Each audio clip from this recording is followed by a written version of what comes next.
Just a friendly reminder that the opinions expressed on this show are not worth a Canadian penny, so disregard anything you hear that might get anyone in trouble. And despite some of the great ideas you may hear, don't try them at home. Go to a friend's house instead. It's time to get a gun. That's what I've been thinking. Well, I could afford one. And if I did just a little less drinking, time to put something between me and the sun. When the talking is over, it's time to get a gun. Hello and welcome to Slamfire Radio, episode 321 for September 12th, 2019. I am one of your hosts, Trevor. I'm another one of your hosts, Kelly. Hello, Dave. I've lost the show notes because we're on my computer, so I'm going to click on the show notes. Just pretend you're next. Dave, who doesn't have the show notes. And I'm Adriel, who does have the show notes. And I don't sound like I'm in a tin can, but one of us does. I'm not sure what you're talking about. This is very confusing for their podcast listeners. They don't know what's going on video. Yeah. It has the mic hidden. Mm-hmm. For the audio listeners, you won't know what's happening until you go back and watch the video on YouTube. There may be some references that seem out of place. You may find my audio quality a little out there. Lacking, sure. Yeah, like it's coming from a galaxy far, far away. Until you log in and check it out, that's all I can tell you is you'll just have to check it out to see what's going on. So otherwise, we're just going to carry on. Yeah. So Dave, thanks for screwing up a perfectly good intro. Kelly and I were, we knocked it out of the park. And, of course. what are you going to do? What can I say, man? It's what I do. I just show up and derail things randomly. Well, and the hum is back too, but we're just going to carry on. Oh, yeah. The hell with it. All right, so we're going to jump into what we did this week in guns, which is brought to us by the Calgary Shooting Centre, Canada's premier firearms retailer. This week, they have a collection of Winchester Super Grades, everything from Model 70s, 94s, and 1873s in amazing condition. They don't call them Super Grade for nothing. Adriel, maybe you could put that link in the show notes. You can also find them on their website. If you're looking for a Winchester rifle, go check them out because they are something to behold. And this week I worked on, the last couple of weeks actually, I worked on a Winchester Model 70. I'd never handled the Winchester Model 70 before.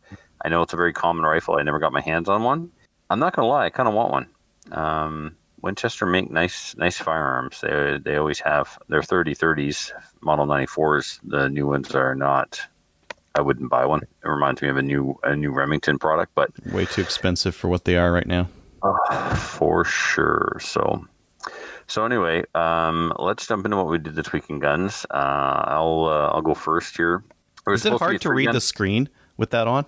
It's a little difficult to read the screen. I can understand why this could cause other issues, but anyway. Failing to conquer the galaxy after taking it suddenly and then screwing everything up and losing it to a bunch of rebels and nerf herders. Missing a lot? Yes, perhaps. I could actually, let's just say I have a new, I can empathize now more than ever before. That's for sure. So, but you look fantastic, Oh, thanks, doll. You don't look half bad yourself. Oh, thanks. You're welcome. So, there's supposed to be a 3-gun, canceled, but the boys came anyway, talked about that. So, my squire, the best squire, Filthy, Gallon, and some of the other boys, my godson, all came up. We got, there may be pictures circulating of me on Facebook next to Filthy, and I look like I'm passed out, but I'm just asleep, right? With my phone in my hand, almost like, a snapshot of me in time. So things may have gone a little late on Friday, but that was fine because we had no set time to be at the range next day. So we went to the range. When we got there was already people there. We shot in one location, and then we went to the back part and we set up some targets and some steel, and we were able to shoot our rifles, our shotguns, and our pistols all at the same time. So we still got some 3-gun practice in. Then we went back on Sunday just specifically to use the rifle range before the trap guys showed up, because the guys want to see where the rifles were hitting at 200 meters because there's a match coming up in Fredericton and rifle shots are going to be at 200. So my squire, Mark Price, his rifle. Remember, he won that IBI barrel, maybe at a charity shoot. I don't remember when he won it, but he won an IBI. Yeah, you won it at the Rustic charity shoot. Oh, okay. So he built a rifle around that thing? Yep. Phenomenally accurate. He shot with a red dot, a Crossfire 2 red dot at 200 yards, 2.5, 3 MOA. Wow. With just regular ammo and a red dot. I could not believe that. Not even a particularly good red dot. Like a Crossfire is the cheapest red dot they sell. You got it. Yep. So basically, he hit. It was probably like a 2 or 3 MOA dot. Well, it is a. It's not 1. No, it's a 3 or a 6. 3 probably. Yeah, probably a 3. Wow. That's impressive. So, what was the chamber then? 5.56. Well, IBI, would they do that in 5.56? 2.23. Probably 2.23. It's the same thing. Yeah. Kind of. It's a 2 MOA dot. The Crossfire red dot is a 2 MOA dot. So essentially, the bullets all went into the dot. That's impressive. Yep. Yeah. It's a nice barrel. So, some of the highlights of the weekend included breaking the bolt on my WK. Uh-oh. Yeah, so it wasn't part of the recall based on my serial number, but I sent them an email. I talked to Wolverine first, and they were like, contact Kodiak, and they got back to me immediately, put a new bolt in the mail immediately, asked for me to return the broken one. Apparently, it was supposed to be here today, according to the email. It did not arrive, but it doesn't matter. It's fine. I'll have the gun up and running again before that. The match is called Everything But AR-15s. That's the official name of the match. And Adriel, it's one of those matches I don't like because it has a whole bunch of stuff that you have to do that doesn't include shooting. But I think I'm going to decide 100% tomorrow whether I'm going or not. Yeah. So anything but an AR, but you can bring a WK. They said, I'm bringing an AR-10, an SLR, and a WK because I'm all about proving points. I mean, the SLR functionally it runs just like an AR, so yeah. I don't know what point they had with anything. Can you not take restricted rifles to that range? Is it not certified range? No, they just want guys who have like SKSs a chance to take part in a match. Well, surprise. Yeah, good luck. Good luck competing with your SKS against Trevor's SLR that's all decked out. Yeah. Yeah, and then along came Trevor. Right. Yeah. I'm actually going with my AR-10. So because 200, I'd rather lob a 308 at 200 than a 5.56 because all I have is 55 grain 5.56. But don't matter, fine. Especially if you're Mark Price with his gun. But he's not allowed to bring it because it's anything but ARs, and he withdrew anyway because I said Why do you withdraw? Well, we read the stage descriptions and we completely lost interest. Oh. Yeah, because again, it's one of those matches, trooper style. You got to carry everything all day, and I'm not necessarily opposed to that. But there's some people love these matches, and that's good. Me, I don't think I do. Right? I want it always to be about freestyle and about shooting, and not about who can and plate carriers. Who can manipulate this object the fastest, and who could pretend they're going hand over hand on a rope for 40 meters the fastest. It's LARPing is one of the terms of endearment that people give to those kinds of matches, where it's not a shooting match, it's more of a role playing match, right? Yeah, it sounds like it's that kind of match, and I think the only thing Gallon said it best. This is only going to go one of two ways. I'm going to go and I'm going to win and go, yay, it's my favorite match. I'm going to do this in the rest of us. Or you're going to hate it. Yeah, this is stupid. I'm never doing this again. I'm never doing this again. I don't like it. Nope. Yeah, but I've already said many, many times that this kind of match doesn't really interest me, but I know the match director. He's a really good guy, and I kind of want to go down and support it. And so it's going to, financially, is what's going to come down to. There's a lot going on in September, and it'd just be a question of, okay, can we pull this off or not? I'm trying to incorporate a trip to Costco, which means then it's a family thing, and the gas will be paid for from the family account, not the Trevor account. So I'd be good. What do you mean it's a trip to Costco? Why do you have to account for a trip? Because Costco is 4 hours from here. Yeah. So if Costco and the match are in the same town, I win. You've seen where I live. Sometimes I forget how out there it is when you say you have to go 4 hours to a Costco. That's pretty so I have family that live on Prince Edward Island, and their excursion for the day, their trip, their vacation is spent traveling to Moncton to go to Costco. True story. Yeah. True. Got to go to the Right. big city, Moncton. Yeah. Yep. True. Oh my True, God, man. you're coming from Moncton? Stop at Costco. You got to go to the food court. It's awesome. I'm going. Give me a couple of those It's hot dogs on the $1.50 way. hot dog. No, that's horrible. Yeah. So, Trevor, if you didn't have the world's best range next to your house, like just down the road, and the world's best poutine 5 minutes from your house, I'd feel more sorry for you. right, there'd be no reason to be here, right? Okay, where's this poutine we're talking about? It's across the river on the Quebec side. Oh. Yeah, they make amazing poutines. So I'll take Dave, you there. you're looking lovely. Yeah, why haven't you taken me there yet? Like, how many times have I been to your place? We always end up at Smoke of the Water instead, or Al's Pizzeria. Yeah, that's true. Trevor Okay, took me. I gotta. I'm the You've favorite. Dave, shush. You've not been neglected. You've just been given other things. Okay. All right. So the other thing, besides the bolt breaking on my WK, other Trevor had the same incident occur with his FX9 that I did, an out of battery detonation. No. Yeah. Have you taken a look on the inside to see how possible that is in normal operation? Does it just not have anything to stop it from firing out a battery? Right. As far as I can tell. Now, in my case, Adriel, there was a stuck case in the chamber and prevented the round from going all the way in, right? Not in Trevor's case. He was just firing and had one out of battery, and sure enough, it resulted in a squib as well. So, luckily... What was he using? What was he using for ammo? Hand loads. Oh, okay. Did it blow the case? Any damage to the gun? Or him? No damage to the gun. He was using factory loads, Kelly, because hand loads void your warranty. So he was using 147 grain American Eagle. Thank you for clarifying that. Yeah. So, no damage anywhere, Dave. It just I've got pictures of the case I could send you guys. It's just the case. It fired out a battery, and the case wasn't in a chamber, so it just all blew out the side and stuff, and it cut a squib, and yeah. So I emailed their warranty department, told them that it happened to me, and he's going to email them as well, and they want the gun sent back to Wolverine for inspection. So I will use it this weekend at the Provincials. I'll be leaving tomorrow with Muffin and Pat. We're going to Woodstock for the 2019 Ipswich New Brunswick Provincials, and then after that I will mail it in. Hopefully it doesn't blow up in your face. Yeah, well, I'm bringing pistols, so if the gun goes down, I will switch to my classic rig and be bumped into open, and it'll be what it'll be.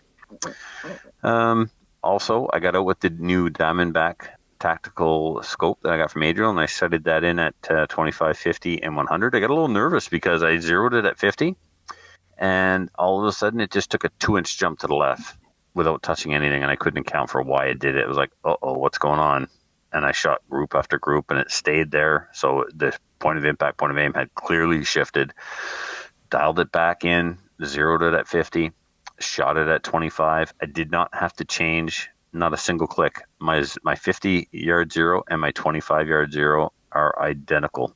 10 shots, same hole at 25, using my 50-yard zero. And then shot it at 100.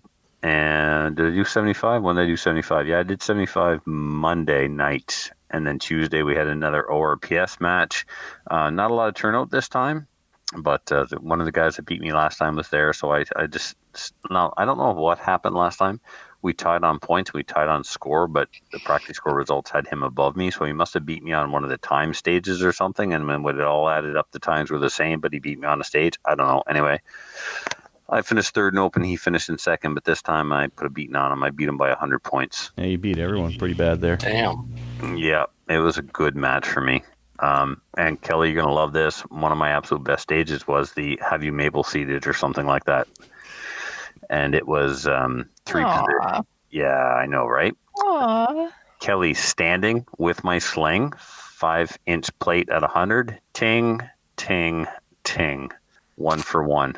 When amazing. kneeling, what's that? Amazing. Yeah, I was pretty happy with it. But then I don't know, when I got to kneeling, I was in a good kneeling position. Now, if you remember in maple seats, Kelly, I never go kneeling. I always go into the seated position. And you and Stacy have shown me I even have a little cheat sheet on my match that says support leg under trigger leg. And there's a little arrow with the word junk on it. So I position my hips so that my junk is pointed in this direction. Yeah. I'm always, Yep. So kneeling, I was secure. I wasn't, I was lots of surface area. I wasn't, the end of my elbow rolling around like a marble on a bowl or anything. But I missed all three. And then I went seated, and my sling was a little tight, but I still got no comfortable position. I got all three, actually four. It was 3 and 3 and 4, and got all four from the seated position. So anyway, it was a fun match. I really liked it. And we're going to go to the Miramichi on the 29th, like a truckload of us.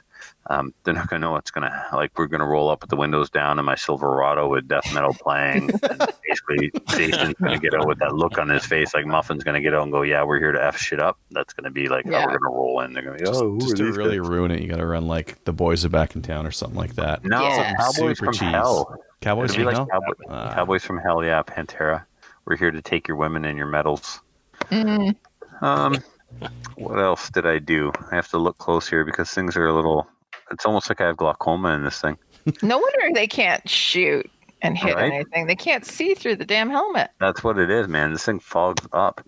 Turn it to the side. I also worked at the shop. I did some brass prep. Oh, and I got these cool tools I wanted to talk about, but we're running long, so I'll do it maybe next week. Let me go to the thing here. Anyway, no, we'll skip it till next week. I'll talk about my Hornady overall length gauge tools and how I use them to measure the precise depth of my chamber in my AR-10 with 3 different bullets, a 168, a 178, and a 147. Now I'm going to be doing some test loads because when I go win the EBR match, I want to do it with some real precision ammo. I've already been prepping the brass. It's Federal match brass, Federal match primers.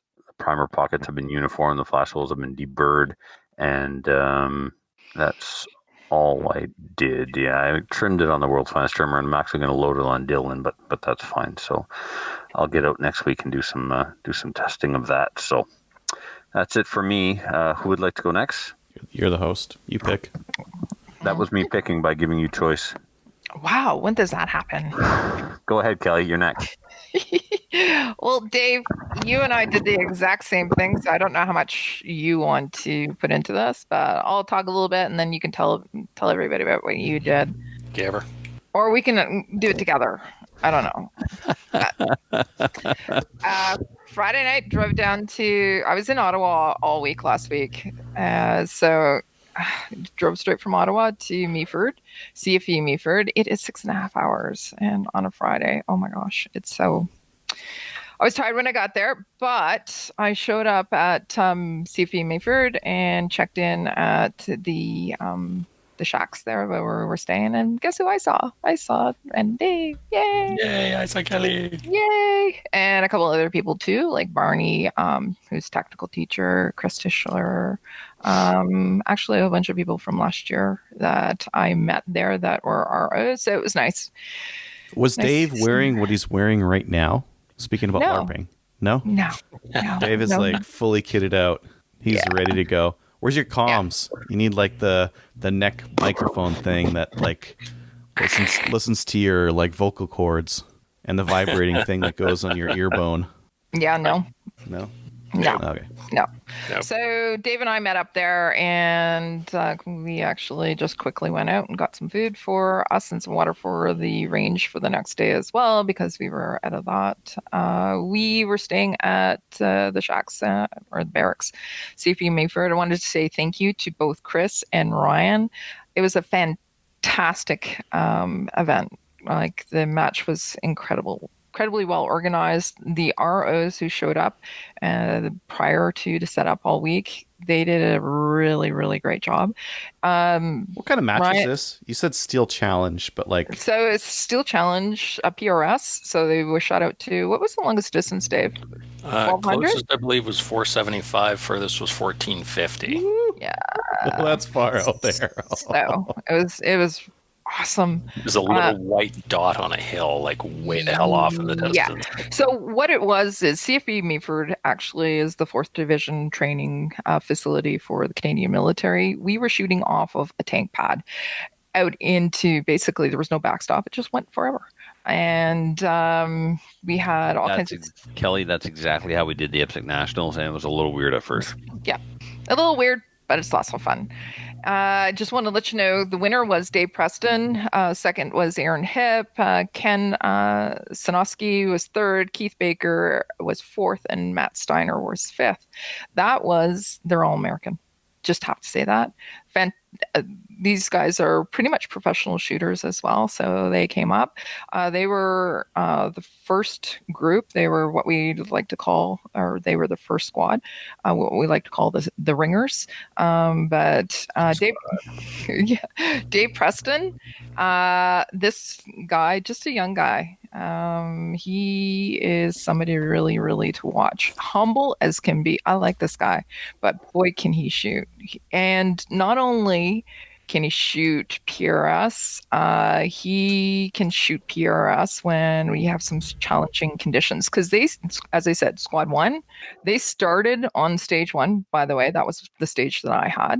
And we were right at the corner of the pad. And because we were right at the corner of the pad, we were also at the side berm, right at the corner of the side berm. So we had swirling winds.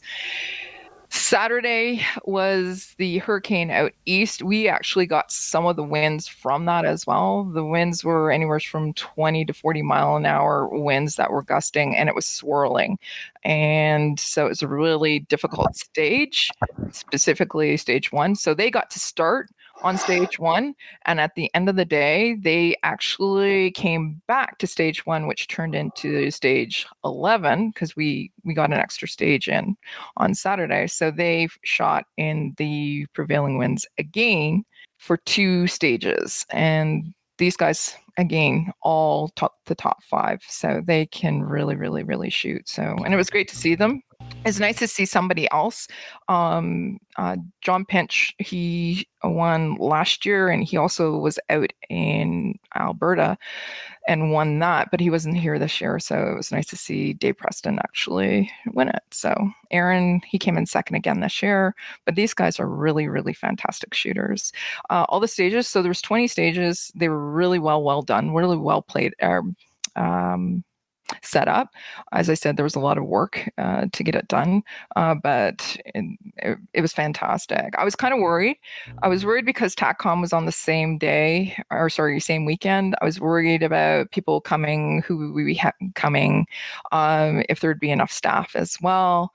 We had some really new staff. We had some experienced staff, so it was nice. We got paired up with some of the newer staff. I got paired up with Philippe Piera. He did a fantastic job. He was my spotter, and I was the RO for stage 1. Now, I'll let Dave talked about what he did for the match, but and what he did with guns. And I wanted to give a shout out to a couple of people, though. I wanted to give a shout out to Jason Ross. Jason is the Leopold Ely, but he also supplied all the steel as well for the shoot. The steel was fantastic. There was steel that was bigger than my car out there.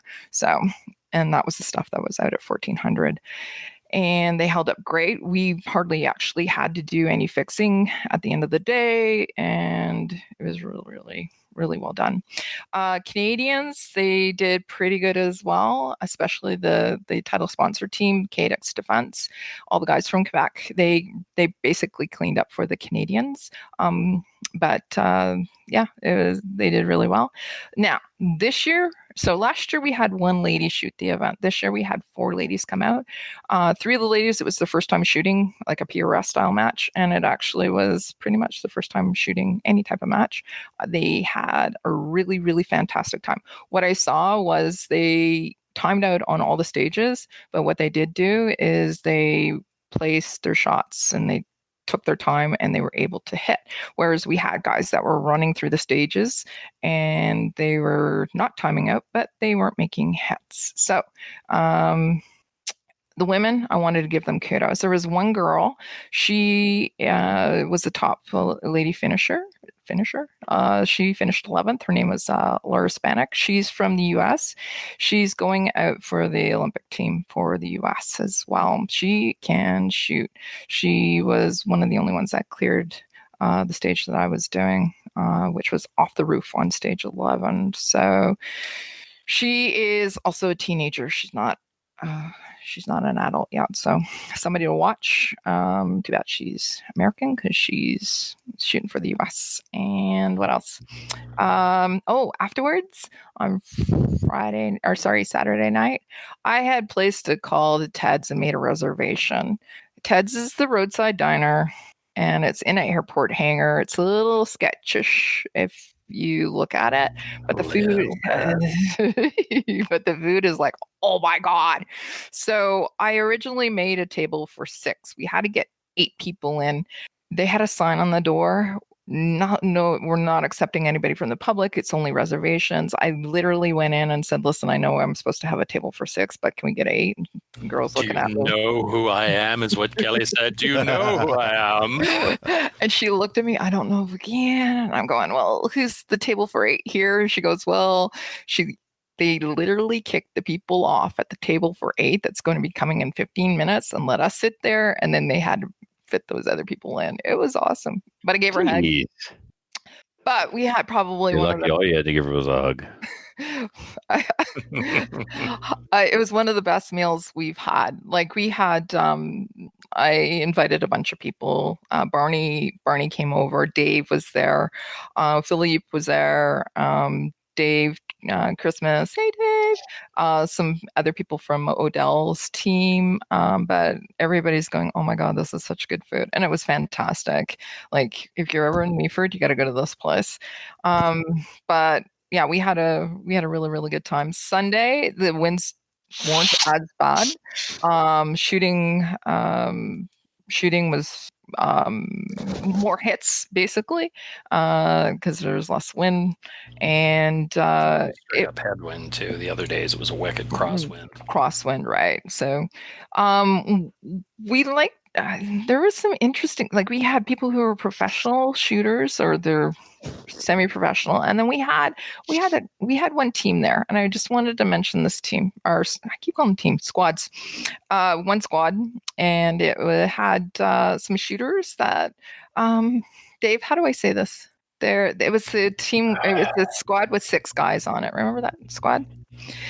They were newer to shooting. Like they had just gotten their RPALs 2 weeks prior, and they came out, they shot, they are also, English is not the first language, but they had such a great time, and they showed up the next day as well. I was surprised that they showed up the next day because there was some yelling at these people trying to get their attention. But there was a guy that was with the squad. His name is Eric, and I just have to give him a shout out because, oh my God, I would have drank heavily or something. Eric's an awesome dude. He comes out to our events all the time. Yeah. He's just a fantastic human being. Love that guy. Yeah. So, and that's about it. We got to clean up on Sunday. Oh, and one final thing on Saturday night. Listen, Dairy Queen in Meaford closes at 9 p.m. Just need to let you guys know that. And if you're ever looking for ice cream, it's quite the trek.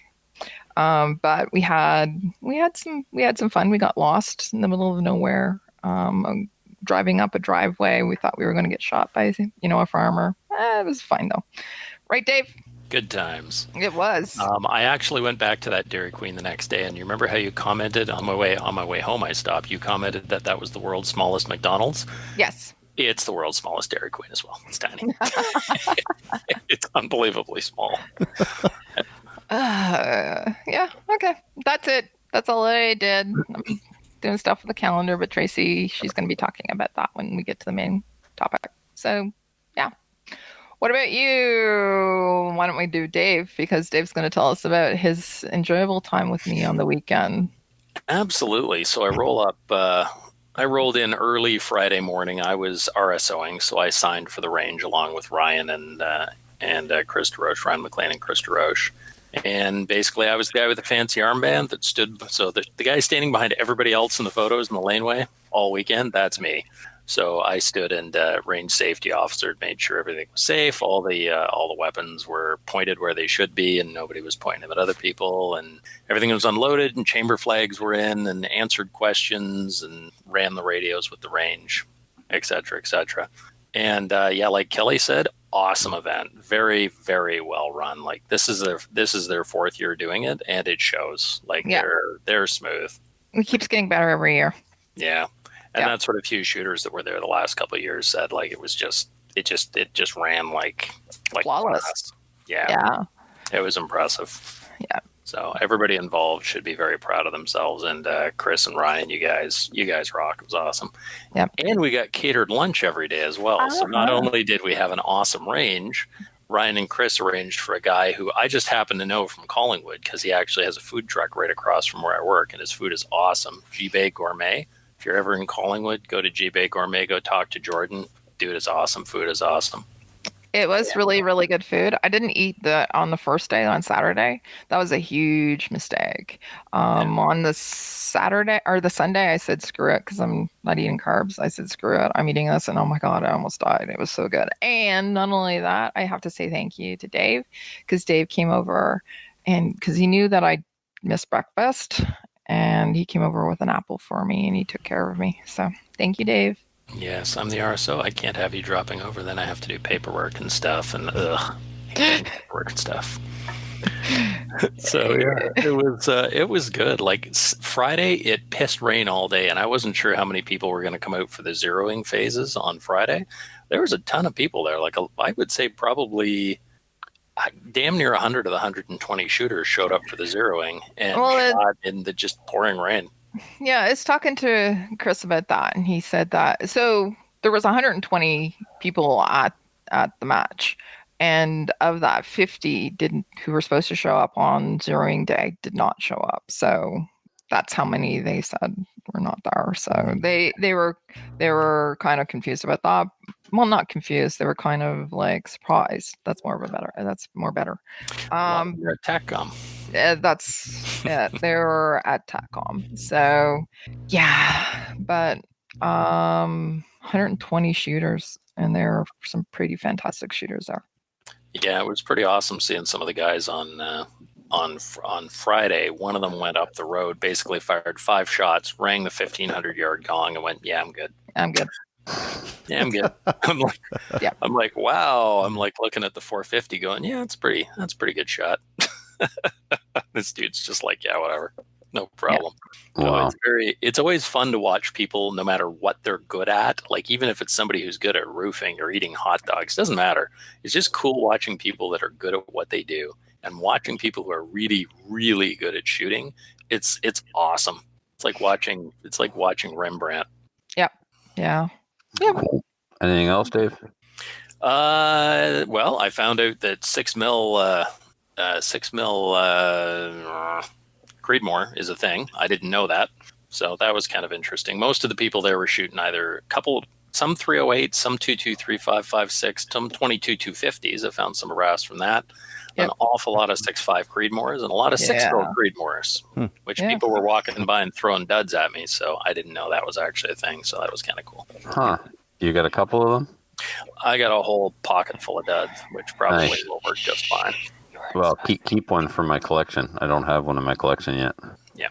I didn't know 6 mil Creedmoor was a thing. So does that mean is your plaid a different pattern? Is your man bun a little bit smaller? What kind of a hipster shoots 6 mil Creedmoor?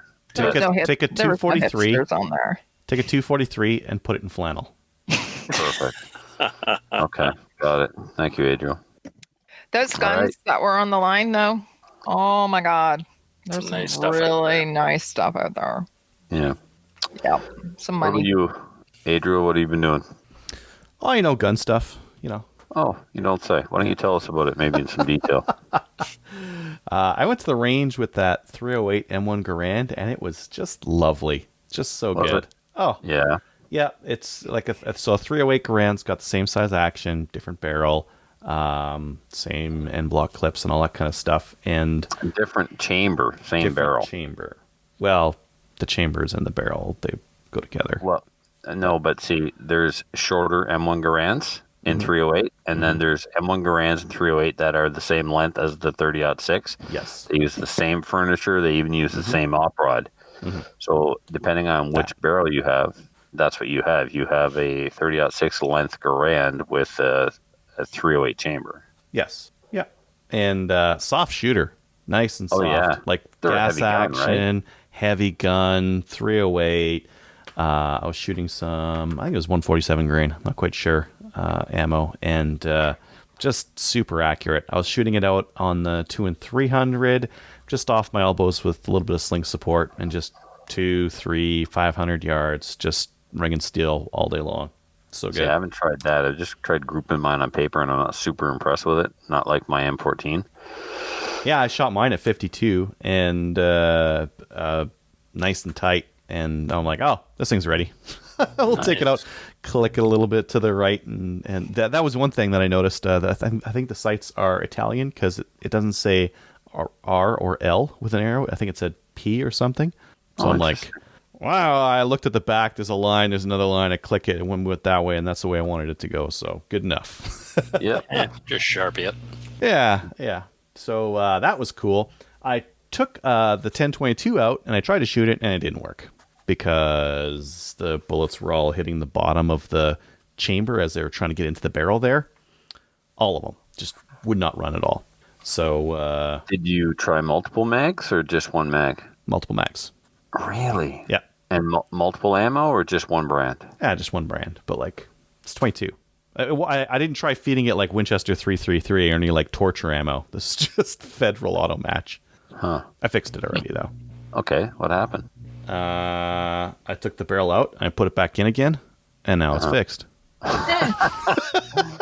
Seated quite properly. It's I treat my gun issues like I treat computer issues. Have you tried turning it on and on? Turn it off and on. Just reboot. Yeah. So literally, that's what I did, and it did have like a little bit of a sharp edge on it. So I just I gave it basically like a wipe with some just 2000 grit, and now it feeds just fine. So. The feed ramp had a little rough spot. There's no feed ramp on a 1022. It's just straight into the chamber. Yeah. So it's got to get in there. I thought it was going to be a mag or something like that, but I tried a bunch of other mags and it's like wouldn't help. So not that issue. There's actually a couple things I ran into with this. One was and I think I showed this. I might have showed this last week. So I did the auto bolt thing. So bolt open, bolt closed. That was easy. But the mags dropping free was an interesting one. You know, the little hex head that they've got on the mags, mine had such straight wall edges and fit so tightly on the front where it goes into the front of where it holds the mag, they just wouldn't drop. They were holding in there on that tiny little dimple of steel, just pressed in. So I rounded the edges on my little Allen head. I hope that's the right thing to do. That's what I did. And now they all just drop free just fine. Oh, I'm glad to hear that because when my bolt is forward in my 1022, they don't drop. Well, now you know how to. You just got to round that guy a little bit there. And I couldn't do this before. Not with any of the mags. Okay. Now, they're all pretty new mags. So I think if you just beat them in, they'd probably do this without having to do anything. But, it was interesting because I took the stock right off. I took it all open and I looked at it and with the mag open, it was pressed all the way forward and just didn't want to let go. And it's because it was too tight of a fit on that center post. So you just need some wear. That's it. Mm-hmm. What were you going to say, Dave? Did you add an extended mag release to that thing, or is it still a little push button? I did. I put one of the tack solutions on there. No, I mean, there's some pros and cons to this. The nice thing about this is it's right where your hand is, right? So you don't really have to move your trigger hand. The Matador, man. The Matador's the best. Is that they've got a paddle that's a little bit forward of the trigger guard, right? It's right in front of the trigger, and it's completely ambi. And yeah, nice. This one's ambi. Trigger finger. This one's ambi. You just push right there. But that's awkward. You're using your middle finger. I mean, yeah. So Trevor's next to you then. that's all you're doing. It's fine. I like the Matador arm ones because it does have more of a flat paddle and it's a little bit more at the front, and you're less likely to get anything caught on it. Yeah, this one you can catch on it. Yeah, this one you can catch, or the other thing is you might be like getting into position and accidentally hit it like that, and then your magazine pops out. Yeah. Yeah. So very convenient though. Other than that, I'm going to buy one of the Matador Arms ones and do that little mod for the bolt release, because the 1022 is a great rifle. Those two features are garbage. Yep. And the guy who developed that rifle needs to be punched in the face just because of those features. I agree with you, they should just fix it now.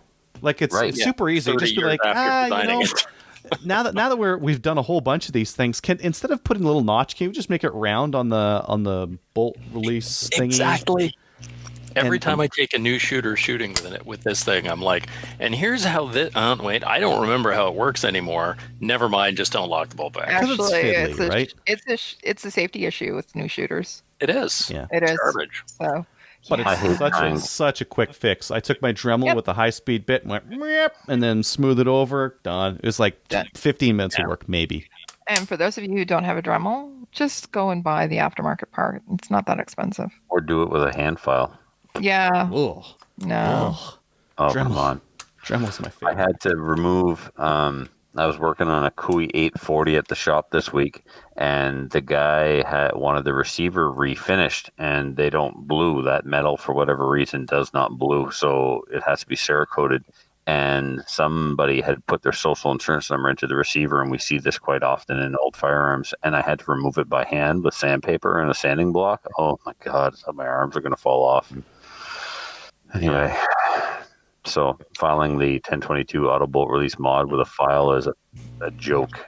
So listeners, if you want your 1024 auto bolt released, please email the show, ask Trevor for his mailing address, and he will happily do all of your guns. With a hand file. No drama. With a hand file. You know what I hate most about the 1022 is trying to lock the bolt back. I can never remember how to manipulate that. It's the same part. It's terrible. Yeah, you gotta pull it a little bit at the bottom. Pull it back. Release. Yeah.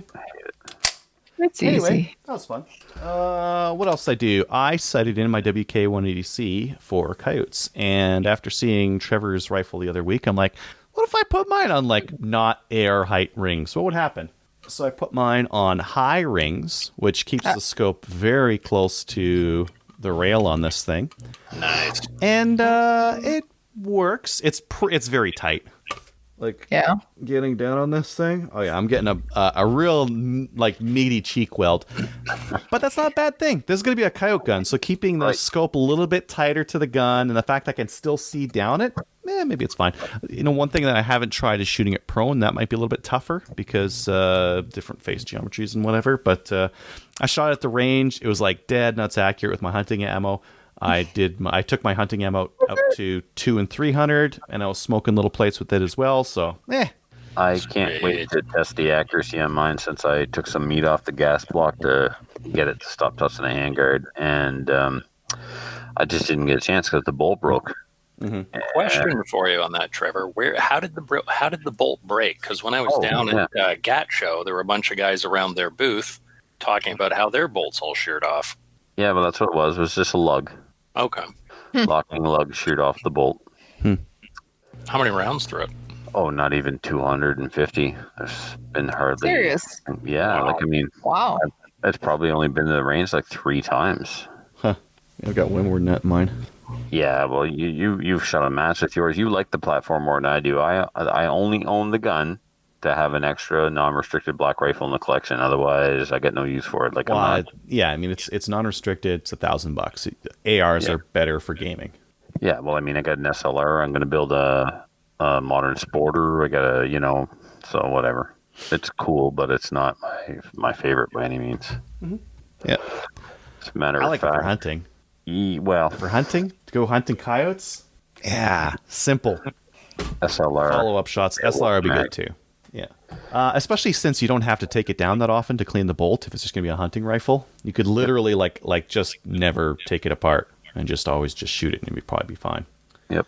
So, what else, Andrew? What else? Let's see. I studied in my Axis 2 to shoot some deer. I switched to some copper bullets because I wanted to try that out, and they were fine. Didn't really need to do any kind of adjustment. Met a listener out at the range. He was firing his Ruger PC carbine and having a bunch of fun with that. Did you see the Midwest Industries chassis for that? Mm-hmm. Mm-hmm. I had not until Casey sent it to me on Instagram. So Midwest is making an aluminum chassis for the Ruger PCC carbine that still allows it to be takedown, but gives it a pistol grip and a folding or collapsible stock, rather. Mm-hmm. Yeah, Nice. It is kind of nice, Dave. It's not the prettiest, but it makes the gun. It increases the ergonomics and functionality, in my opinion. Mm-hmm. Yep. Very cool.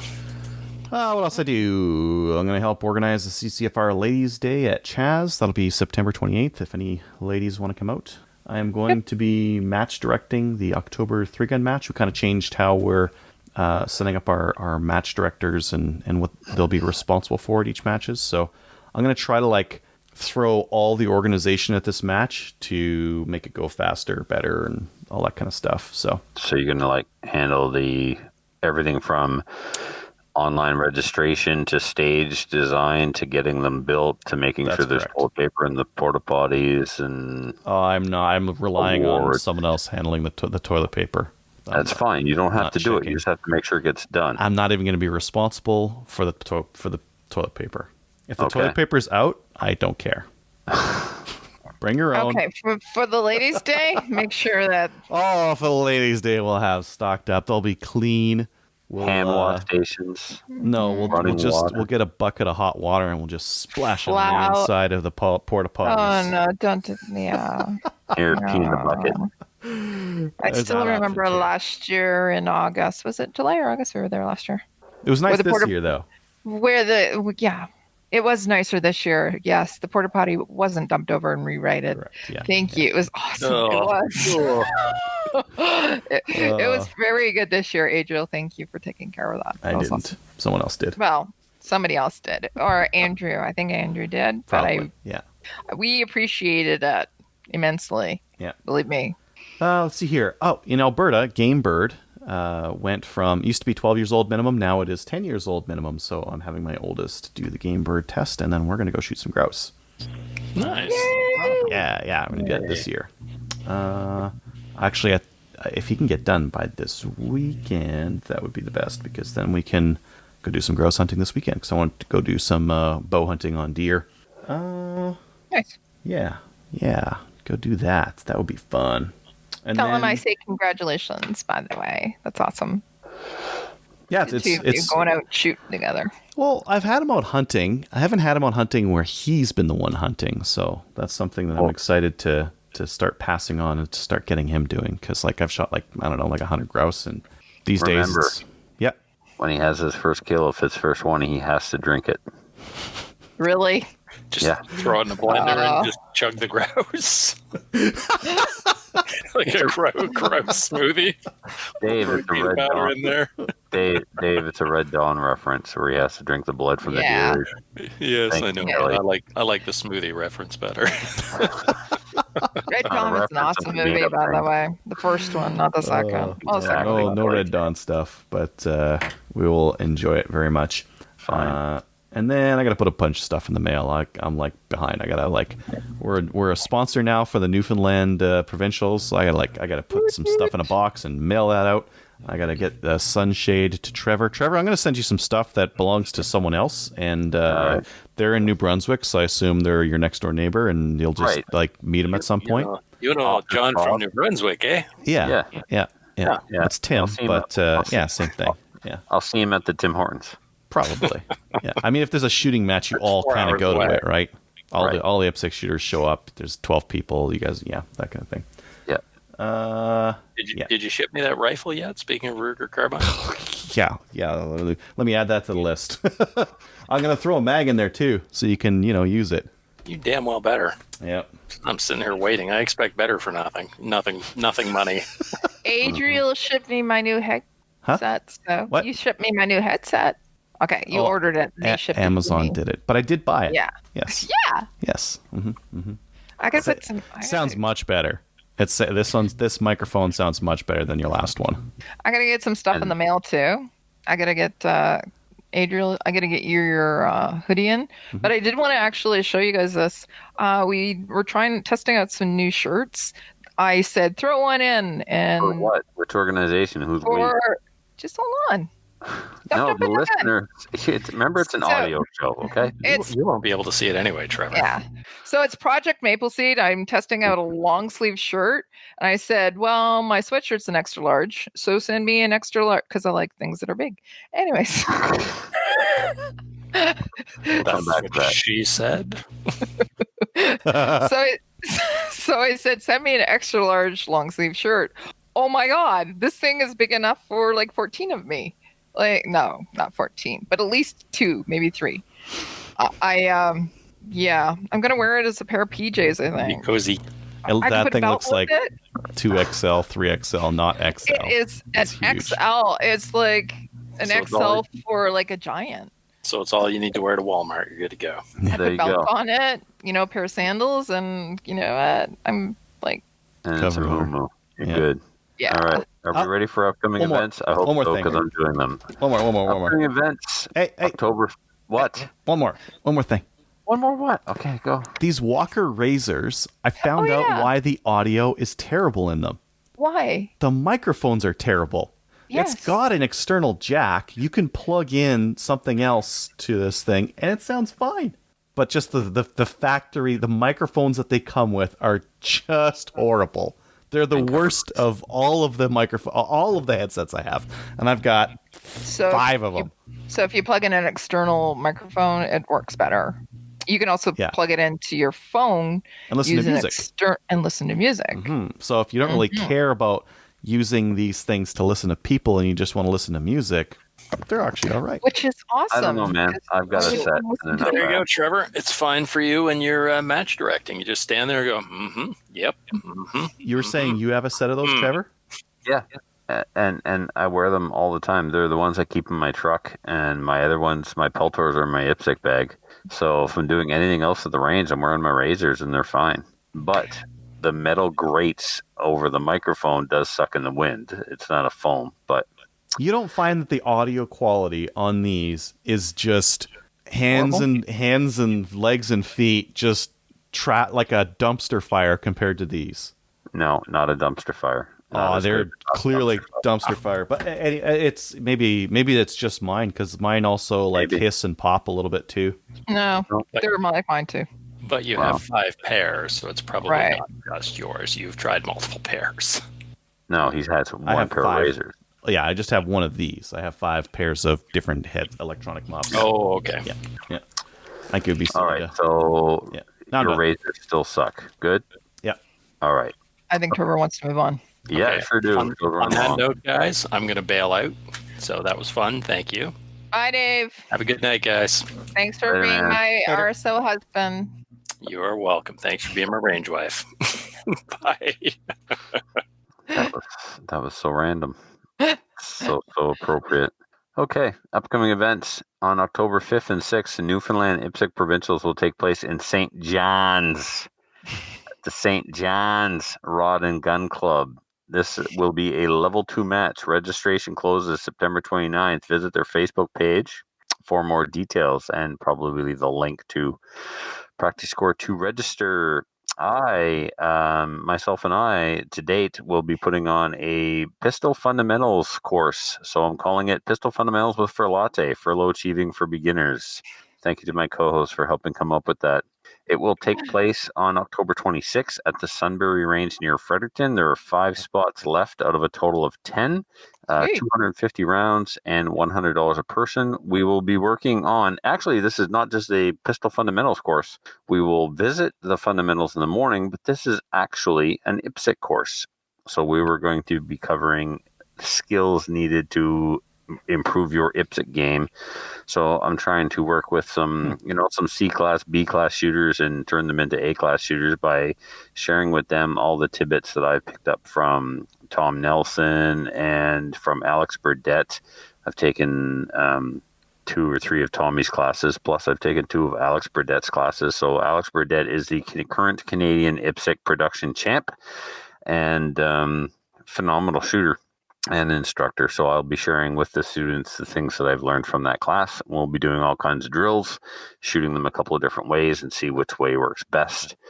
So if you're that guy, if you just got your black badge, or even if you've been shooting for a couple of years and want to learn a few tips and tricks to get better, come on to the Sunbury Range and I will help you out. To register, send me an email personally at trevorfurlot@gmail.com. Let's see. News. Adriel, whoever, NRA sues San Francisco over terrorists. Is that last week or is it last week they said that like San Francisco City Council said that the NRA was a terrorist organization. This week the NRA is suing them, and they're going to win because you can't just call another organization a terrorist organization and expect for like that to fly. That's like that's slander to a T. Yeah, especially in America, where lawsuits are a lot more prevalent than they are here. So I don't think you get away with it here. I like it's no. Defamation. If you can prove slander, you'll get sued anywhere. Mm-hmm. Yeah. So, all right. Yes. Next, Silverdale closed. Bullet hit neighbor's property. What's going on here? Well, I mean, it might have come from Silverdale. It might have come from someone else. I mean, there's a lot of area around there where people can just shoot, but apparently a neighbor found a bullet on their property, and the RCMP is investigating. So Silverdale is closed indefinitely? Not indefinitely. I thought it was just temporary closed. TBD. Yeah. Interesting. Well, let's hope that. And there's been shenanigans, right? People have dropped bullets on their doorstep to try and get ranges closed, right? So brass cases. yeah. Brilliant. Mm-hmm. Okay, and the next one, the outdoor wire. Yeah, so I put this in here. This is a write-up that they did about the Meaford Long Range Steel Challenge and its winner, Dave Preston. I thought it'd be excellent opportunity for people to learn about the shooting the Long Range Steel Challenge. So why don't we include it in the show notes? Because it's just basically a really good article based on that talks about the Steel Challenge. It seems very focused on the Hornady A-tips. Hornady and the bullet. Well, it is talking about Hornady, but hey, at least they're talking about Canada. No, they're talking about the bullet that this guy used. I know. And when Hornady was founded. Did you actually read the article? Yes, I did. Okay, so it says his name and what bullet he used. But it also talks about him doing well at...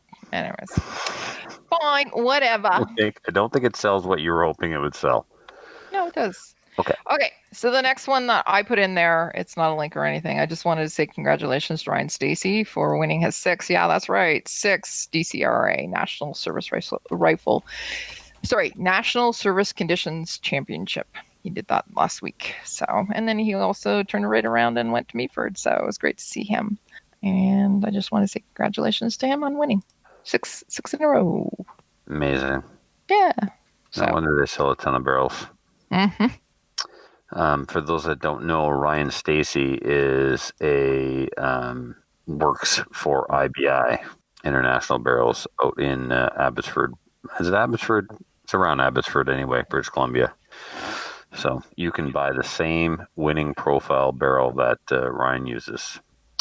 So, and excellent customer service out there too. Mm-hmm. Okay, new gun stuff. So the GSG 16s, if you don't know what this is, it basically looks like an MP5 chambered in 22. It's growing on me. Not gonna lie. Yep, it's really growing on me. One thing that I think is kind of neat is that they have reasonably priced 100 round drum mags for them. Right. Mm-hmm. So it looks like an MP5, and you can have 100 round capacity. Wow. It's also non-restricted. Mm-hmm. I love it. It's not just growing on me. I love it. I don't know. I got a lot of things to get before I get that. But anyway, I would definitely get that before we get this next thing. The Troy 102s are arriving in customers' hands. Yep. Yep. Yeah, they're starting to show up in people's hands. I am still waiting for some more detailed photos and whatnot to see if it's all right. It looks like they used the earlier, you know how like there was the NEA 102 and then there was like V2 and then the BCL 102 and there was like differences in the design. Like the third gen design had like an upper and lower that like made it perfectly. I think they're using the older NEA 102 design. Yeah, so whatever happened when NEA and BCL split and NEA kept their IP with their gun, it must have been that older version, and that's what they sent to Detroit to remake. Interesting. I don't remember this NEA 102. I only remember the BCL. And you really make it sound like NEA and BCL were two different companies when I just believe that NEA changed the name to BCL. No, I think it might not be like a major thing. It might be like just a couple of people kind of a thing. But that's as far as I know. Like if you were the guy who held on to the designs and now you still have them, you license the design to BCL, but you can also make some more money by licensing it to Troy, right? Sure. Okay. I just thought NEA's reputation was so bad that they just rebranded themselves, but I'm willing to be corrected on that. All right. Iron Guns got stainless CZ75Bs for $610 US. Even with exchange rate, this is a good price. But I won't support these guys. They sell the same products that Canadian dealers are selling at cutthroat prices, and so like I can get an STI from Iron Guns, but if I get that STI and there's a problem with it, the last thing I should do is call Sean Hansen in Nova Scotia, the Canadian importer for STI. Right? He's not going to help me because it's not a gun he brought in. Correct. So you buy a gun from Iron Guns, the customer support after the sale might be a little sketchy. That's something you need to be aware of. Yeah, that's like, what do you call them? Like gray market products, right? Yeah. Which for some guns is going to matter, and for some guns is going to be you're going to get crap service anyways, right? There are a couple of brands of firearms that even if you buy them in Canada here, even from the correct distributor, the service is pretty awful. Yep. But, I'd rather get my CZs from Wolverine and then have it backed up. Yeah, for CZs, definitely. Okay. Time for the main topic. And joining us this week is Tracy Wilson, who'll give us a recap on Taccom. All right. Welcome back to the show, Tracy Wilson. How are you, Tracy? I am very well, Trevor. And how are you? Excellent. Of course. It's Thursday. We're podcasting. We're live. Things couldn't be any better. So. Right. Mm-hmm. So, Tracy, there was a thing that just happened. Pretty big thing. You were there. Yeah, a thing happened, and it's called Taccom. And I'm telling you, this event is shaping up to be Canada's SHOT Show. It was absolutely insane. Almost 20,000 people through the gate. So recognizing that this is in Toronto, Thursday, we're podcasting. We're live. People traveled to attend there, but still, I mean, that's great attendance. Hundreds of booths, thousands of guns under one roof. Of course, zero violence because we're all good people, but yeah, it was absolutely amazing. I shared a great Taccom video. It's sort of one of those, where they speed it up and you see it in fast motion. I shared one of those onto the CCFR public-facing page that was on the Taccom page, so everybody should go check it out. It was just incredible. Awesome. So this is the second year for Taccom, correct? Yeah, so it sort of evolved. I think the very first year, it was more or less just the grand opening of FOC. They had invited some local politicians and had a little grand opening party. And last year, they did it at their facility. And of course, the facility was way too small for what it was. Well, it's grown even beyond that. Where was it last year? In Ajax at the Firearms Outlet Canada, yeah. So right. They've got some store space there, some offices and classrooms, and then like a warehouse space. So they sort of had it going on in there, but it was standing room only, shoulder to shoulder. Not that it wasn't at the International Center as well. So right, okay. Yeah. So for the listeners that aren't familiar, where is the International Center located? So it's just on the outskirts of Toronto. It's very close to the airport, which is great. So people flying in, had like a 6-minute commute, which was awesome because I did have Michelle fly in. Michelle Rempel came in on the Friday night. Of course, they're in super high gear right now. Everything's going crazy. But she took some time to come out on Friday. She had a speaking engagement on the main stage, but she did have a couple hours prior to that to just walk around, meet the retailers, meet the attendees, kiss babies and shake hands and do all that stuff. It's And as important to get well, those in the correct order. yeah, well, what was really neat was she is actually filming a documentary right now with Netflix, and what they're doing is they're following around 4 influential political women. I think there's like an American senator, there's Michelle from Canada, I think a British parliamentarian, and somebody else. But what they're doing is they're following them around, and it's all about women in politics. And the name of the documentary, funny enough, is called "Hunting in Packs: Women in Politics." Okay. Interesting. Yeah. So, anyways, it was So- really great. We had, it'll give a lot more exposure to the show itself and to all the retailers that were in attendance. So, That's very good.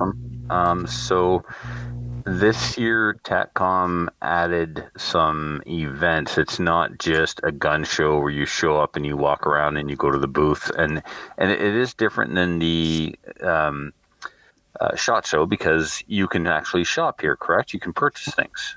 Yes, that's correct. So I think the International Center put a rule that, they couldn't sell guns out the door basically, but people could buy guns and then the retailers would ship them. Everything else that you could buy there, you could take it with you. But that was an International Center rule. And, I guess they had funny feelings about People walk into thousands the of. parking lot. Yeah. Yeah, there was a lot of guns sold there. But yeah, it's more than just a gun show because it's open to the public, which is completely different than SHOT Show. So everybody can attend.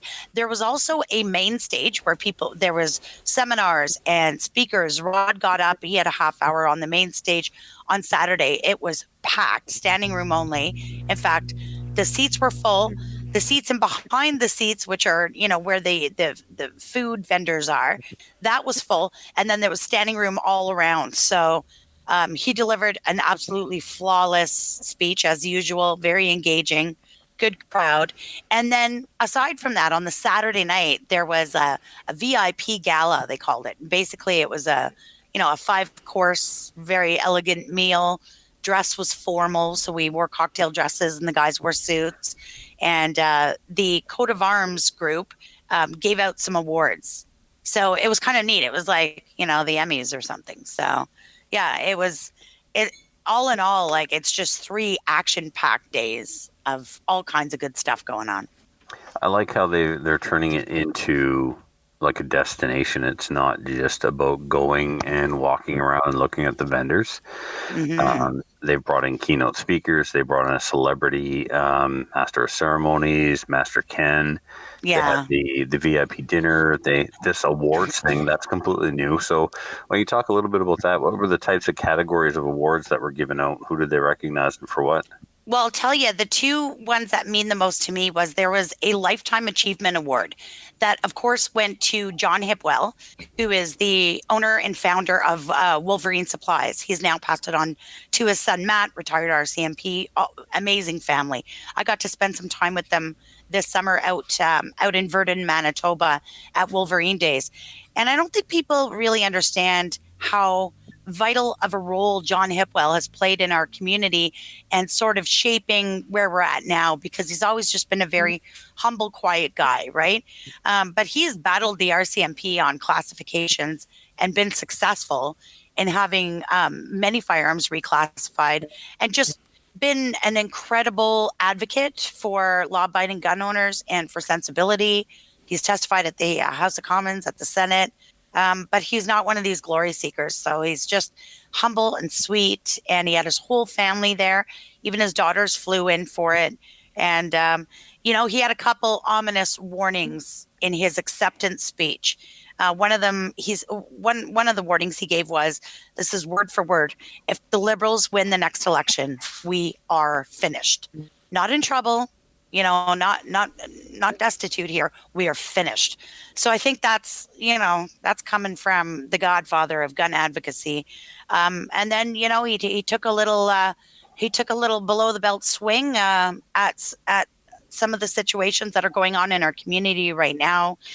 He voiced his displeasure with court action, org against org type stuff, and even retailers fighting amongst themselves. So I think the message here is we've got to have some unity in our community.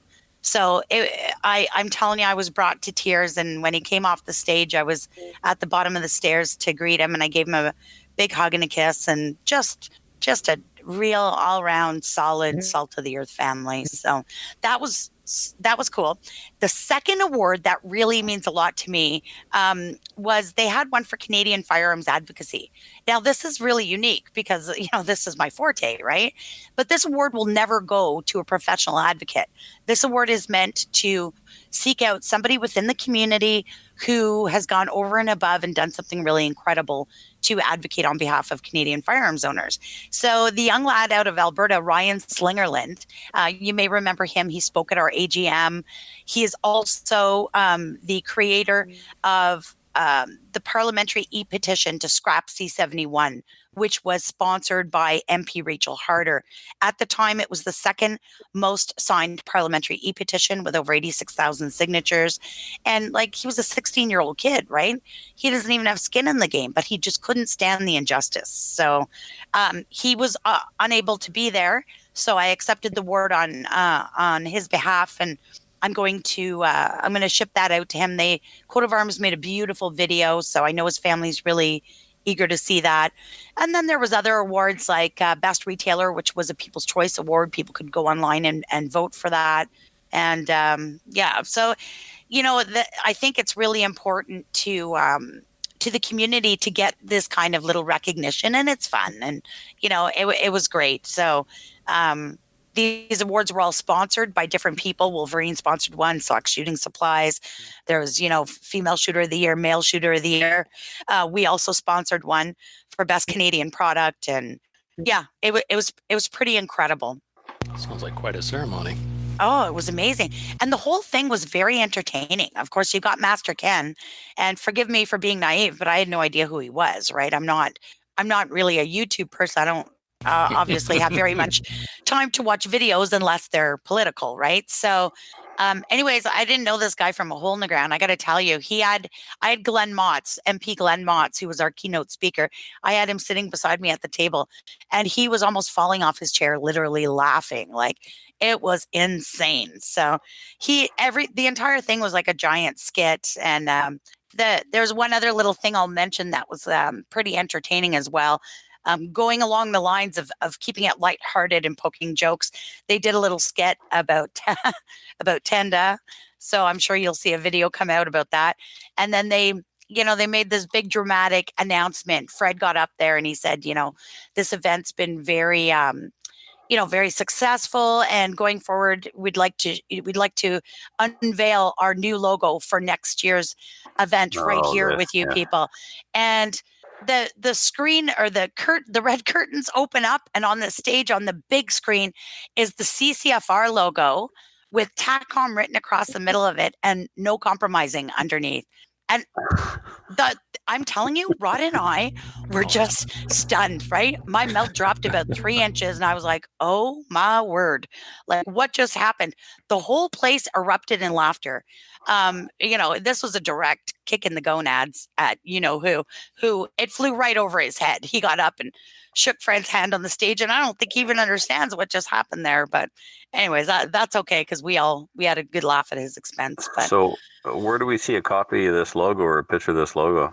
I'll look around and see if I can find one. But basically, it was that new CCFR logo, the one Rod created. With the rifle.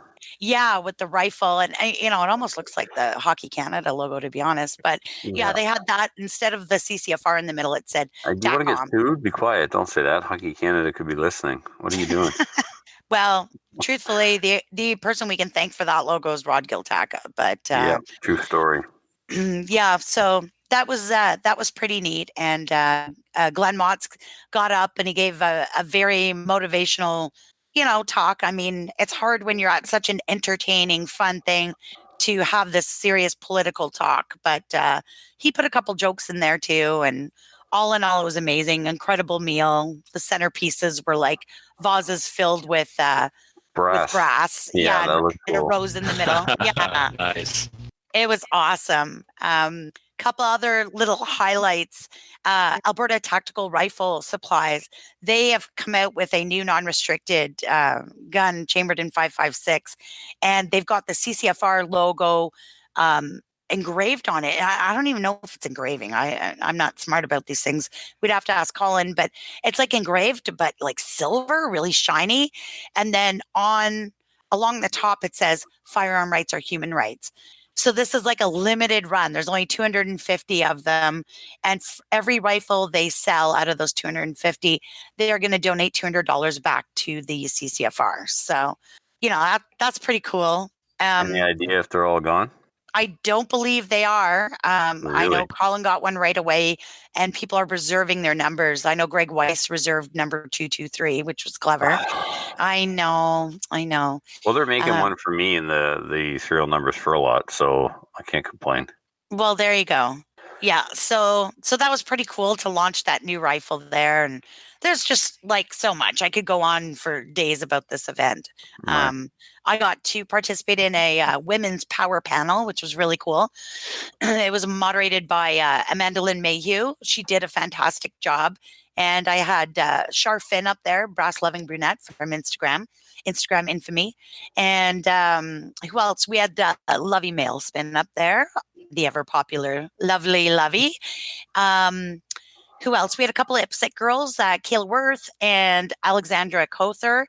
And then we had Jordana Goldlist, who's a criminal defense lawyer from Toronto, who sort of deals with a lot of the other side of guns, which is the bad folks, right? So, yeah, we had a pretty interesting panel. It was an hour and a half long, but we kept it entertaining, told lots of funny stories. And yeah, it was like this kind of stuff sets it above just a gun show, right? So... Yeah, absolutely. Like I said, this is what's kind of making it a destination now. It's not just about going to a gun show.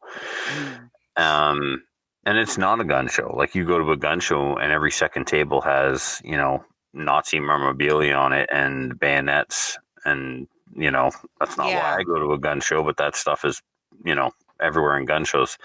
This is an opportunity for retailers to all go under one roof. So you may live in Nova Scotia and never get to walk into a firearms outlet, or you don't get to go to Wolverine, but now all your favorite Canadian retailers are in one spot at the same time.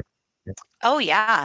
And it was you should see and this isn't gun show like swap meet style with tables with tablecloths and junk put out on them. These booths were, oh my God, I couldn't believe the incredible amount of effort and money that the retailers put into making this event just totally professional. And we all did it, right? But we all did it just, with the best hopes that this would be exactly what it turned out to be. We had no idea how successful it would be. Who knows? Maybe no one would show up, but 18,000 people. Yeah, 18,778 gun owners went through the door. Yeah. Damn. Yeah, dude. Yeah, crazy. Yeah, it was awesome. I'm still kind of spinning in my head about it because it was just, I don't know, reminds me of our very first CCFR AGM where, Roger Williams, we were sitting there all looking at each other and we'd been dealing with each other online a long time. And he says, it's like all my imaginary friends are real. That's kind of how you feel because everybody you talk to online from every province is under one roof, and you're spending 3 days together, and it's high fives and checking out each other's booths and doing live videos with each other, and it was just unbelievable. Wicked job. Kudos to FOC. Nice, cool. Yeah. All right. Any other clothing or any clothing thoughts? Thoughts? Yeah. What should we wear next time? Shirts, pants, socks. Shirts are important. Well, I'll tell you something cool that we have coming up to do with guns, and that's this weekend. We have a secret rendezvous going on. We have a women's calendar photo shoot retreat weekend. So picture this. I'll set the scene for you. You've got. Oh, I'm picturing it. Don't worry. Oh yeah. You've got me, the two Kellys. Summer's going to come and help to do makeup.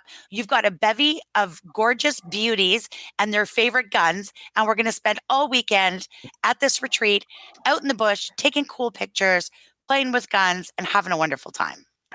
Summer party. Yeah. Everyone's speechless. Well, you can see the look on my face. Clearly, it says Clearly, it all. I can see it. Yeah. You know. Yeah. Yeah. I know. I bet you're wishing you were volunteering. You know Yeah. it. So, well, that's awesome, Tracy. So we're gonna have a great time. I Yeah. no idea what you said there, Kelly. You sound like a droid. Yeah, you went all robot there. Yeah. Yeah, These are not, okay. they're not the droids we're looking for, Kelly. Yeah. All right. Well, Maybe it's just a clone of Kelly. Maybe that's not the real Kelly. could be. I wouldn't Could know be. anything about that.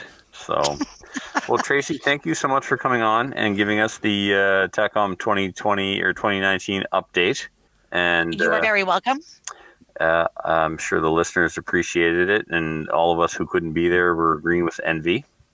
And just like all of us who can't be with you guys this weekend will also be agreeing with envy. I'll take some behind the scenes photos and put them up on the CCFR page. There we go. You could also just text me photos that can't be published. That's fine too. Okay. All right. Super. We're going to end this conversation now.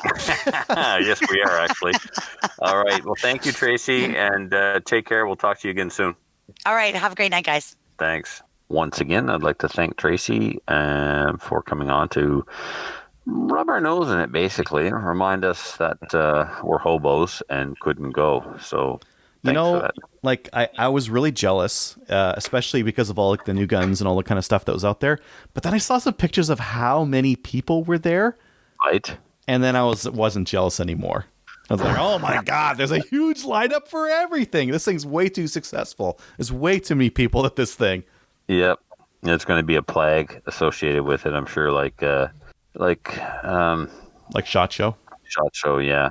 But I still want to go. Yeah. I want to go for the people.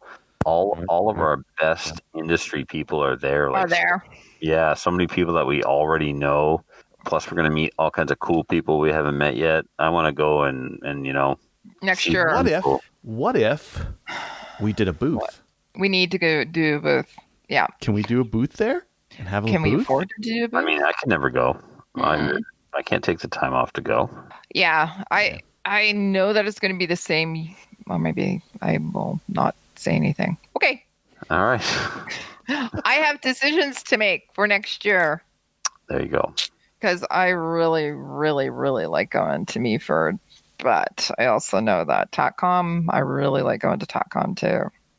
So, and I should be there. I should be at Taccom. I need to be at a booth as well. We were talking about having our own booth, but you know what?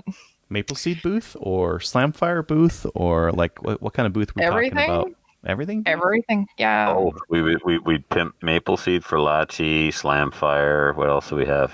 Hunting Gear Guy. CRPS, Hunting Gear Guy, ORPS.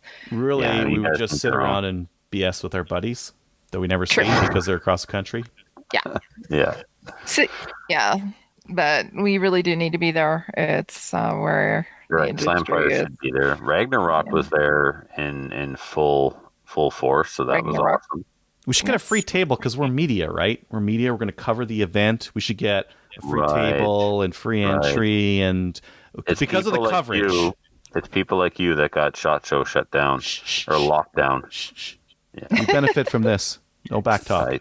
All We right. should be up on the stage, the podcasting live. Yeah. We sound like No. whiners right now. Kelly, you want to take the listener feedback from YouTube, please? Sure, I've been on it, but there hasn't really been much with All right. respect other than Filthy saying, "What the frack?" Well, Filthy, frack is a Battlestar Galactica term, so it doesn't really apply to me right now. He's more of a Battlestar Galactica kind of guy, though, right? Filthy? Yeah. That's, Well, he that's says, his "What the hell?" preferred- I was using frack because I can't I use know, hell. Kelly. It's funnier my way. I know. Yeah, that's about it.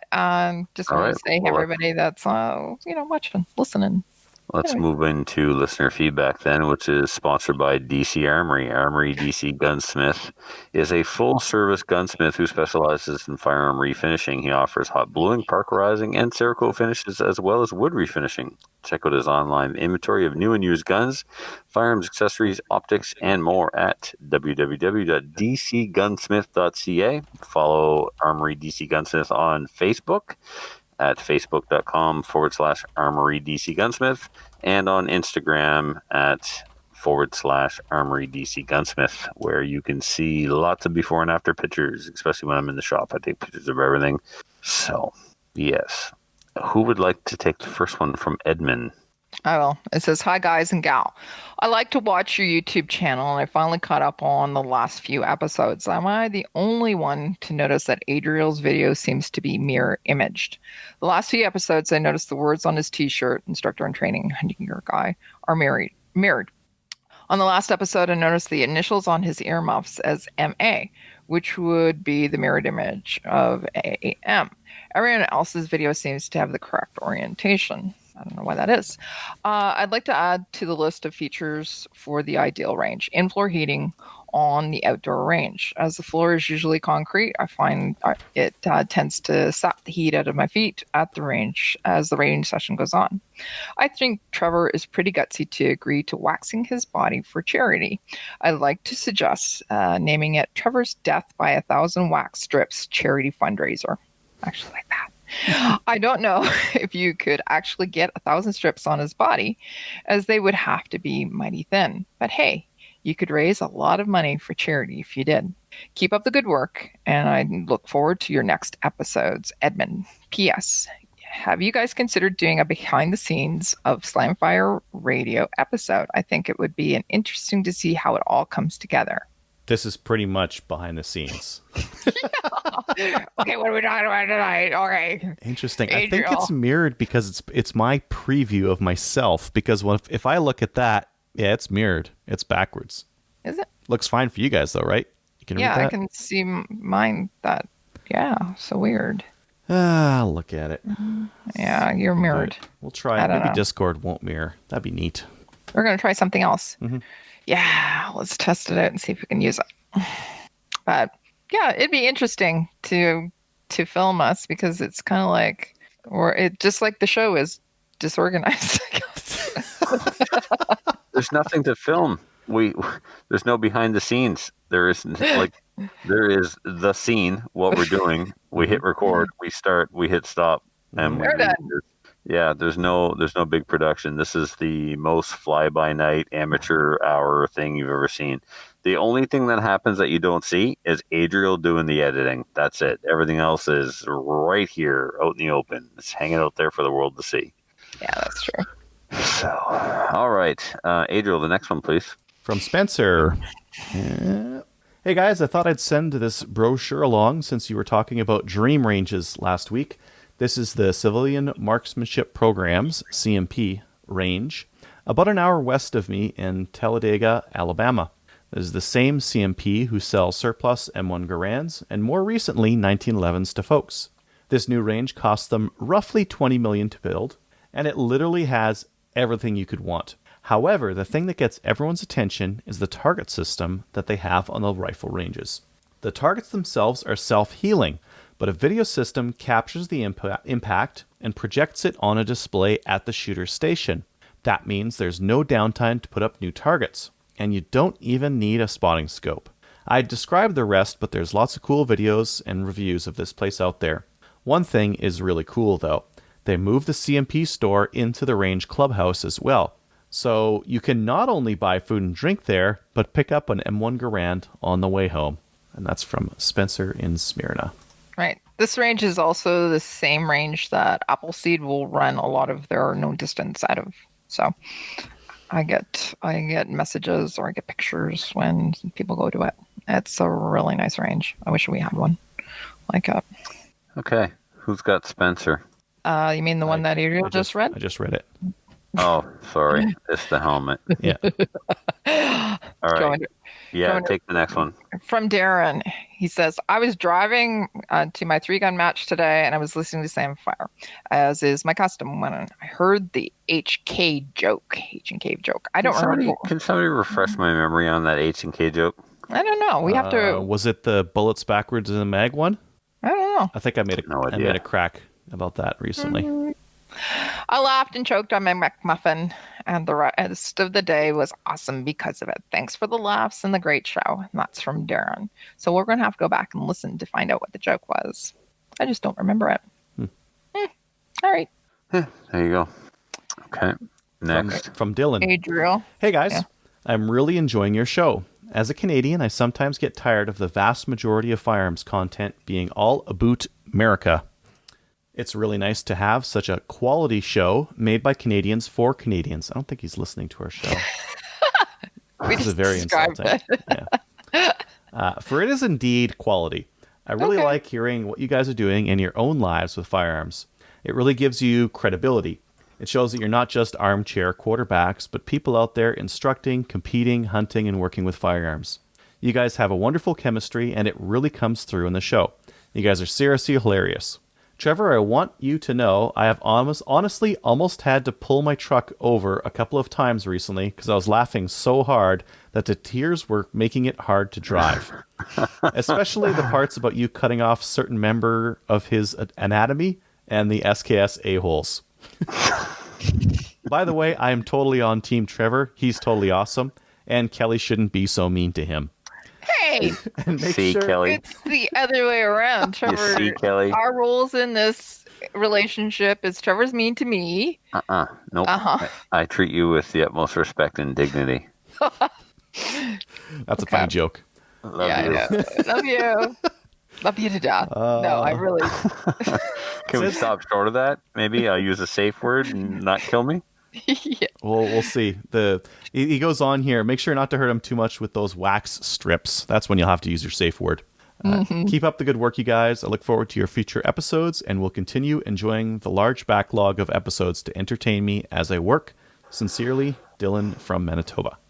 Awesome. Well, thank you, Dylan.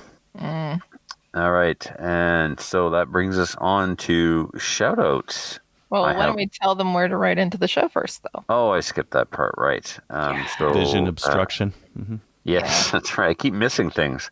So if you would like to write into the show and remind Kelly to be nicer to me, you can do so by sending an email to slamfireradio@gmail.com. Or you can do it the other way around. But no, that's our email address. If they send it to comlagmgigordirad that won't Trevor? Get yes. Trevor, I really do love you. You know that. I know. I'm very grateful. Yeah. Shout outs. I have one to Tim Thomas. It's not really a shout out. I just want to say that Tim was right. Oh. Yeah. What was he right about? Doesn't matter. Okay. But he was right. And I always admit when somebody was right and I was wrong, and Tim was right. Okay. So, it was an IPSC rule, actually. And he was right. Yeah. Doesn't happen very often. You were wrong about an IPSC rule? I know. Stop. What? I know. I thought you had everything like photographic memory. Well, I'm kind of like the Rain Man in the rule book, but you know what? I don't know it all. And I made a mistake. And he was right. We recorded that. You don't know everything. That's true. It's true. The older I get, the more I realize the less I know. You know what I'd like to do, Kelly? What? I'd like to go back to when I was 13 years old, because it's the only time in my life when I actually knew everything, right? Or you thought you knew everything? Well, in my mind, my 13-year-old mind, I did. So, yeah. All right. Any other shout-outs? I have one, but Adriel, do you have any? Oh, go ahead. Okay, so I have one for Adam Cool. He was at the Meaford shoot thing? As well. Yeah, the thing. Again, you were just at? My brain. He was there, but he's helping us out as well for next week. He will give us, a helping hand and give us a real solid.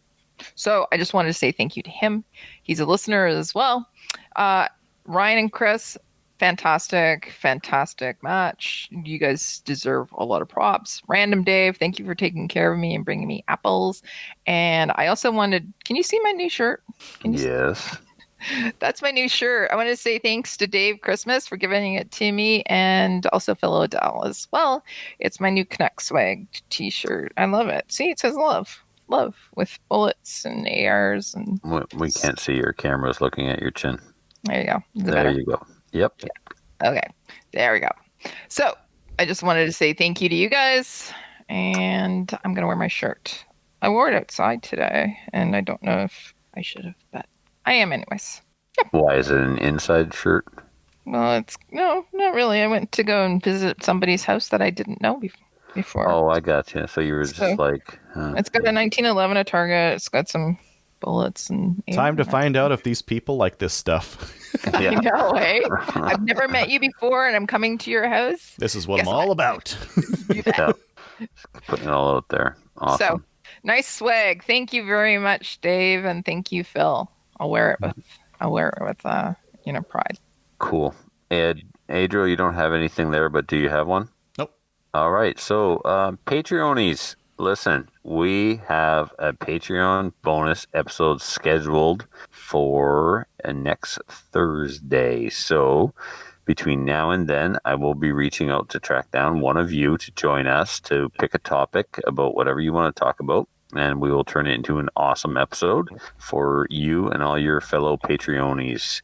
In the meantime, if you would like to become a Patreonie and sponsor our show to help pay, the jet is not free. The hourly rate on a jet for podcasters is not inexpensive. So we need your support to keep Slamfire Air going. And you can do that by going to www.patreon.com/Slamfire Radio. And you can pledge as little as $1, or you can pledge 556-762-50 BMG, whatever you like. 500 Nitro. 500 Nitro is a definitely a Patreon pledge that we will support.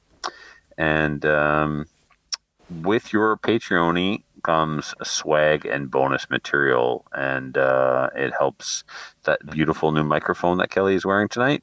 The Patreon is paid for by the Patreonies. So yeah, that's where your money goes, kids. We hardly ever use it for drinking, really. I don't think. We've never used it for drinking. Speak for yourself, right, Adriel? Ooh. No, we don't use it for drinking. We use it for lines of cocaine whenever we meet. Oh my God. Blurs. Your Patreon goes right up Adriel's nose. Thank you. We call him the snowman for a reason. His name is That's Frost. funny. Remember when Matthew used to be on the show and we weren't allowed to say shit like that? He was more inappropriate than we were. You're not wrong, but he would make like we the got worst angry jokes. emails for Matthew. Yes, and for us too. Matthew would say that would make the darkest jokes, but you couldn't say shit. All right, where was I? Oh yeah, like us on Facebook and join one of our national firearms associations, such as CCFR. Go give us a like, or go check us out on GOC. Like us on Facebook. We're at 2,192. I feel like this segment's getting dated. We need to freshen this up here soon. It's getting boring to keep telling people to like us on Facebook and stuff, even though... Just toss the table. Just flip it. Flip the table. Yeah, did I tell you guys? Oh, apparently we can't compete with an orphanage. I added 50. this. And yeah. 15,000. New Hope. Yeah, I went to check out this New Hope Orphanage, which is the cheekiest name for an orphanage ever. New Hope, little Billy, right? Like, oh my God, get your hopes up, whatever. Anyway, New Hope Orphanage has a Facebook page. You can go look at. Don't you dare like it, but you can go check it out. They got 15,000 likes, man. Man, we were get a rush of new likes right now. We were talking like way too tough when we said we could take on an orphanage. Right? Clearly, we're not ready. No, we cannot compete with homeless children, little hobo children living in a home. Like, no, people like that more than Slamfire, I guess. Who knew? Who knew? I thought we were more popular than homeless children. I guess I was wrong. Anyway, that's the show this week. Bye, everybody. Later. So if you have any comments or questions for the show, please send an email to slamfireradio@gmail.com. Now go grab a gun and shoot something. When the talking is over, it's time to get a gun.